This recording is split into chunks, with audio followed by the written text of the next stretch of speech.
Sir, Ganganagar बार संघ से आप अध्यक्ष चुने गए हैं, वकीलों ने आपको मौका दिया है, तो आपकी क्या प्राथमिकताएं रहेगी?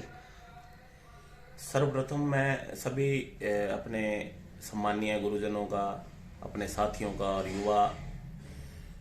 जोश जो पिछले 3-4 सालों में हमारे बार से जुड़ा है, लीगल डिपार्टमेंट में उन्होंने लॉ डिग्री होल्डर करके यहाँ जो है वो उपस्थिति दर्ज कराई है। साथ ही साथ नारी शक्ति का भी मैं धन्यवाद करना चाहूँगा जिन्होंने मुझे बड़े अच्छे मार्जिन 107 वोटों से जीत दिलाई है। रही बात अधिवक्ताओं के हित में कार्य करने की, तो मेरे विचार में बहुत से ऐसे कार्य हैं जो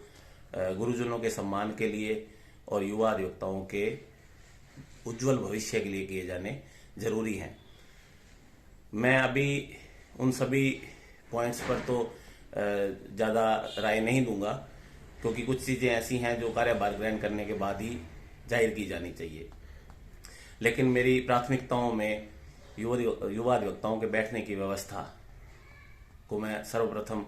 पहले नंबर पर रखूंगा कि उनको मैं उचित स्थान उपलब्ध करा सकूं कि वो अपना भविष्य जो है वो सुरक्षित कर सकें और अपनी खुद की सीट पर बैठ करके अपना कार्य संचालित कर सकें। दूसरा मेरा विचार है कि युवा अधिवक्ताओं को शुरुआती कुछ इनकम सोर्सेज में दिक्कत आती है, तो सभी गुरुजनों की राय से, कार्यकारिणी जो भी हमारी बनेगी उनकी राय से युवाओं के लिए कोई बेसिक भत्ता, स्टाइफंड या वीजा टाइप की कोई स्कीम लाने का भी मेरा विचार है। वो भी सभी की राय से करेंगे। क्या उसमें निर्णय होंगे ये अभी मैं नहीं कह सकता, लेकिन मेरी सोच है ये कि युवा अधिवक्ताओं के लिए मैं कुछ ना कुछ अलग करके दिखाऊं। वकीलों की कुछ समस्याएं भी है, उनका किस तरह से समाधान करेंगे आप? वकीलों के लिए जो आज के समय में पिछले 3-4 वर्षों से मैं देख रहा हूं कि पुलिस के साथ कई बार विवाद हो जाते हैं या प्रशासन के साथ कई बार विवाद हो जाते हैं, तो पुलिस और प्रशासन के साथ भी एक सामंजस्य बना करके उनको अपनी जो स्थितियां हैं वो सारी की सारी एडवांस में बताएंगे हम कार्यभार ग्रहण करने के बाद, ताकि वो हमें कोऑपरेट करें और हमारे युवाओं को और अन्य जो भी हमारे साथी हैं उनको किसी प्रकार की कोई समस्या ना आए। इसका निस्तारण शुरू वेरी फर्स्ट डे से हम करेंगे। ठीक है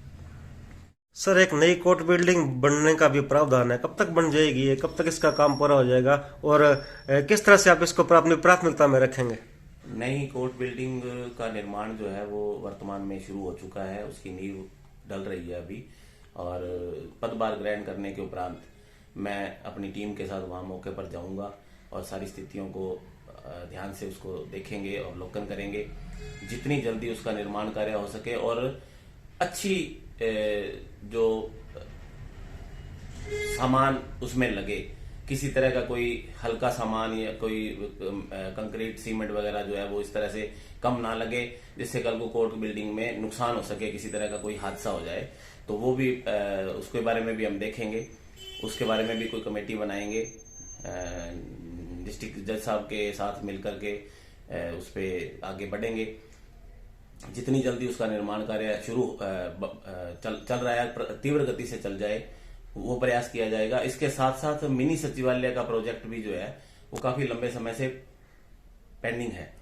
तो कलेक्टर साहब से मिलकर के हम मिनी सचिवालय के लिए भी जो है, क्योंकि अभी वर्तमान में नई सरकार का गठन हो जाएगा कुछ दिनों में, तो नई सरकार से जरिए कलेक्टर का ज्ञापन दे करके हम मिनी सचिवालय के निर्माण को भी जल्दी से जल्दी शुरू करवाने का प्रयास करेंगे।